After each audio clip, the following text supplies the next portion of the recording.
Gentle parenting और बच्चों का ध्यान रखो, इसमें कुछ ज़्यादा ही पैम्परिंग नहीं हो जाती बच्चों की? हमेशा हम उनकी पैम्परिंग करते रहें, हमेशा उनके आगे पीछे रहें? या फिर इस जेंटल पेरेंटिंग के चक्कर में नीलम कोई रूल्स ही नहीं होते बच्चों के लिए, उन्हें कोई रूल्स फॉलो नहीं करने होते हैं? इसका मतलब ये हुआ कि पेरेंट्स को हमेशा शांत रहना है, अच्छे बन के रहना है। क्या ये है जेंटल पेरेंटिंग या फिर माइंडफुल पेरेंटिंग? तो हम कहेंगे कि हम बच्चों की परवरिश अच्छे से कर रहे हैं। The answer is no, yes, big no is here. ऐसा कभी नहीं होने वाला। चलिए इस कॉन्सेप्ट को समझते हैं। पेरेंटिंग का मीन्स ये नहीं है कि हमेशा हम शांत रहें, बच्चों के लिए रूल्स ना हो, या फिर हमेशा हम उन्हें पैम्पर करते रहें। चलिए इस पे बात करते हैं। तो हाय एवरीवन, मैं हूँ नीलम, आप देख रहे हैं नीलम पेरेंटिंग। इन केस अगर आप अपना और बच्चों का रिलेशन हेल्दी रूप में आगे बढ़ाना चाहते हैं तो बने रहिए इस चैनल पर। मैं यहाँ पर अलग अलग तरह के टिप्स और ट्रिक्स शेयर करती हूँ जिससे आपकी जानकारी बढ़ती है और आपके रिश्ते बेहतर तरीके से आगे बढ़ते हैं। तो आज हम बात करने वाले हैं माइंडफुल पेरेंटिंग या फिर जेंटल पेरेंटिंग के बारे में। एक गलतफहमी सबको हो जाती है कि जब हम पेरेंटिंग की जर्नी में आएंगे और इन लोगों की सुनेंगे तो हमारी तो उस तरह से हुई नहीं है, तो हमें लगता है कि हम बच्चों को कुछ ज़्यादा ही पैम्पर कर रहे हैं, या फिर ऐसे इतना ज़्यादा दुलार से रखेंगे, या पेरेंटिंग का मतलब है कि कोई रूल्स ही नहीं होंगे बच्चों के लिए, उन्हें जो करना है उन्हें हमेशा छूट दे दी जाए बच्चों को, जबकि वो इतने मैच्योर नहीं है।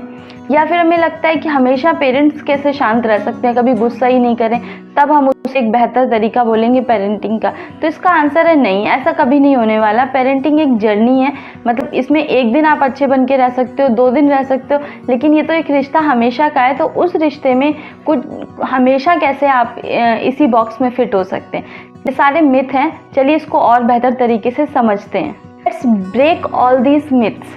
इस सारे मिथ को हम ब्रेक करते हैं। जेंटल पेरेंटिंग का मतलब पैम्परिंग करना हमेशा बच्चों की बिल्कुल भी नहीं है, लेकिन हाँ इसका एक मतलब ज़रूर है कि बच्चों की फीलिंग्स, बच्चों की रिस्पेक्ट करना और उनकी फीलिंग्स को की रिस्पेक्ट करना, उनकी फीलिंग्स को समझना, जो हमारी पिछली जनरेशन में ये बहुत कम देखने को मिलता था।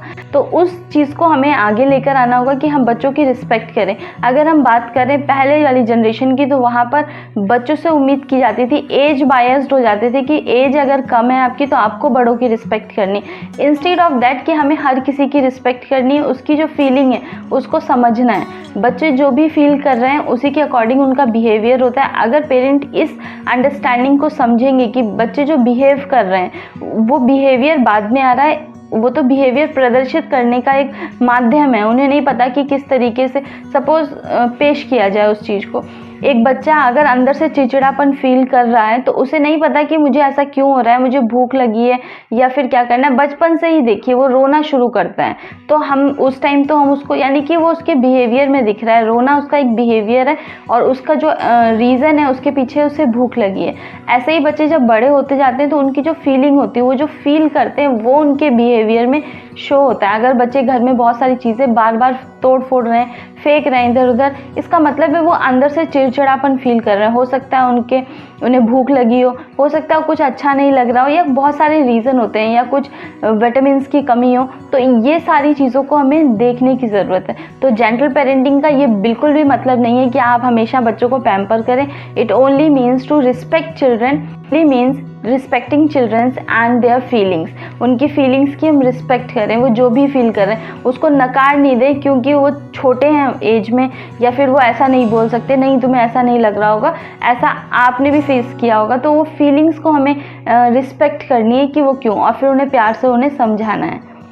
नेक्स्ट थिंग इज़, एक मिथ है कि इसका मतलब ये हुआ बच्चों को कोई रूल्स फॉलो नहीं करने, जैसा हम लोग बचपन में किया करते थे, उन्हें कोई रूल्स फॉलो करने की नहीं ज़रूरत है। ये भी एक मिथ है, इसे भी आप क्रॉस कर दीजिए और इसकी जगह पे आप लगाइए कि जेंटल पेरेंटिंग में हमेशा रूल्स होते हैं, लेकिन वो कंसिस्टेंट रूल्स होते हैं। इट मीन्स बच्चे को और माता पिता को ये पता है कि उन्होंने क्या रूल्स अपने घर के लिए और उन दोनों के बीच में तय कर रखे हैं, वो कंसिस्टेंट रहते हैं। ऐसा नहीं आज मम्मा का मूड ठीक है तो बोल देंगे कि ठीक है आप 2 घंटे टीवी देखिए, और जिस दिन मम्मा का मूड ठीक नहीं है उस दिन वो बोल रहे हैं तुम पढ़ते नहीं हो, तुम ऐसा नहीं करते, और आधा घंटा भी टीवी नहीं देखने दे रहे या फिर कोई एंटरटेनमेंट नहीं दे रहे। इट मीन्स कि there is a set of rules, लेकिन वो कंसिस्टेंट रहते हैं उसके लिए। तो कंसिस्टेंट रूल्स एंड बाउंड्रीज वहाँ पर रहती हैं कि आपको तरीके आने चाहिए कैसे बात करनी है बड़ों से, आप क्या कर सकते हैं क्या नहीं, घर के क्या रूल्स हैं रेगुलेशन है वो बिल्कुल तहजीब से बताना, ना कि गुस्से में बच्चे को बताना। There is no need to anger. तो जेंटल पेरेंटिंग में रूल्स होते हैं, रूल्स के साथ बाउंड्रीज भी होती हैं बच्चों को समझाने के लिए, बट हाँ उसके साथ क्या नहीं होता, नो एंगर, क्योंकि वो पहले से ही फिक्स है। एग्जाम्पल के तौर पे हम ले सकते हैं, मैं अपने घर का एग्जाम्पल देना चाहती हूँ आपको। एग्जाम्पल दे सकती हूँ, जैसे मैंने अपने घर में एक रूल सेट कर रखा है अपनी बेटी के लिए, if she will not completed her homework, holidays homework इस समय चल रहे हैं, तो उसे कोई स्क्रीन टाइम नहीं मिलेगा, तो या फिर मिलेगा तो हमने बता रखा है कि अगर आपने थोड़ा सा कर लिया है तो 5 मिनट ही मिल सकता है। तो दैट टाइम कि मैं हमेशा, कभी कभी मुझे लगता है कि यार बच्चा इतने प्यार से बोल रहा है, लेकिन फिर भी हमें वहाँ पर स्टिक रहना होता है अपनी जो भी हमने बाउंड्रीज सेट की हैं।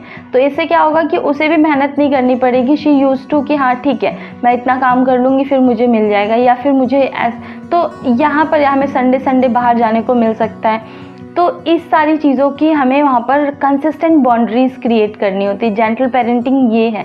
तो देयर इज़ अ रूल्स, ये दिमाग से निकाल दीजिए कि जेंटल पेरेंटिंग या हम पेरेंटिंग के चक्कर में पड़ रहे हैं तो हम ज़्यादा ही कुछ ज़्यादा बच्चों को छूट दे रहे हैं। दैट इज़ नथिंग, बल्कि हमारे लिए ही बहुत ईजी होता है, हमें बार बार बोलना ही नहीं पड़ता, बच्चों को भी पता है क्या रूल्स है हमारे घर के और सबको पता है, ईजिली हम उसको हैंडल कर सकते हैं।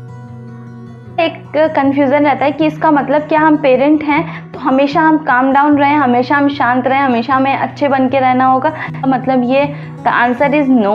जेंटल पेरेंटिंग हमें बताती है कि मतलब ये है कि पेरेंट्स भी गलतियां करते हैं और वो उसे एक्सेप्ट करते हैं, बच्चों के सामने उनके लिए सॉरी भी बोल सकते हैं, और they are also working on it, कि उन्हें भी पता है कि पेरेंट्स भी अपने ऊपर वर्क कर रहे हैं कि वो ट्रिगर क्यों हो रहे हैं, उन्हें गुस्सा कब आ रहा है और कब नहीं, तो वो अपने ऊपर भी काम कर रहे हैं। तो नॉट ऑलवेज काम डाउन, हमेशा वो शांत नहीं रहेंगे, लेकिन हाँ जब भी वो ट्रिगर हो रहे होंगे, जब भी उन्हें गुस्सा आएगा, पेरेंट्स को जब भी किसी बच्चे की एक्टिविटी पे गुस्सा आएगा तो वो ध्यान रखेंगे कि मुझे गुस्सा क्यों आ रहा है, क्या ये बच्चे की वजह से आ रहा है या फिर मेरे अंदर के इमोशन से मैं थका हुआ हूँ या थकी हुई हूँ इस वजह से मुझे गुस्सा आ रहा है। तो दैट इज़ वेरी इंपॉर्टेंट कि पेरेंट्स भी अपने ऊपर वर्क करते हैं। जेंटल पेरेंटिंग और माइंडफुल पेरेंटिंग में सबसे इंपॉर्टेंट पहलू है कि parents also work on themselves.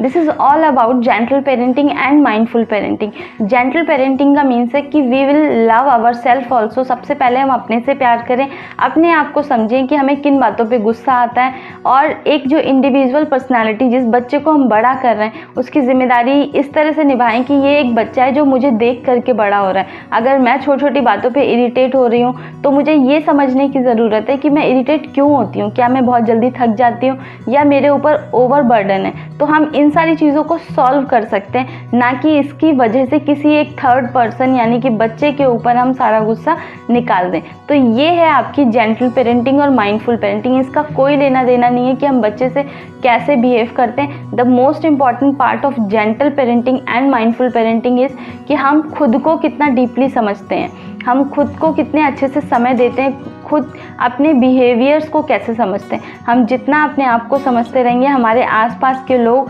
हमारे आसपास रहना चाहेंगे और उन्हें वो अच्छा फील होगा। तो आई होप ये कन्फ्यूज़न जो जेंटल पेरेंटिंग को लेकर के रहती है वो दूर हुई होगी, आपको एक क्लैरिटी मिली होगी। यदि हाँ तो आप इस चैनल को सब्सक्राइब कर सकते हैं और मुझे फॉलो कर सकते हैं इंस्टाग्राम नीलम पेरेंटिंग पर, जहाँ मैं अपने डे टू डे लाइफ को शेयर करती हूँ। आप मुझे फॉलो कर सकते हैं फेसबुक पेज नीलम पेरेंटिंग पर, जहाँ पे मैं डेली कुछ ना कुछ अपडेट करती हूँ। तो मिलती हूँ मैं आपसे नेक्स्ट अमेजिंग वीडियो में, जहाँ पे मैं आपसे शेयर करूँगी पेरेंटिंग से जुड़ी हुई और भी बहुत सारी इम्पॉर्टेंट जानकारी। अगर आप कुछ सवाल पूछना चाहते हैं, कुछ डिस्कस करना चाहते हैं तो आप नीचे कमेंट में कर सकते हैं। और अगर आप इस वीडियो को देख रहे हैं और आपको लग रहा है कि ये वीडियो किसी और के काम आ सकता है, आपके किसी फैमिली मेम्बर के, तो प्लीज़ उसे शेयर कीजिए अपने व्हाट्सएप ग्रुप में, अपने फेसबुक ग्रुप में। It's so important to spread awareness, जिससे कि लोग इस चीज़ को समझें कि दिस इज़ ऑल्सो समथिंग जो हमें सीखने की ज़रूरत है, हमें थोड़े से चेंजेस उसमें लाने पड़ेंगे। I hope you enjoy this video. मिलती हूँ मैं आपसे नेक्स्ट वीडियो में, तब तक के लिए टेक केयर, बाय बाय।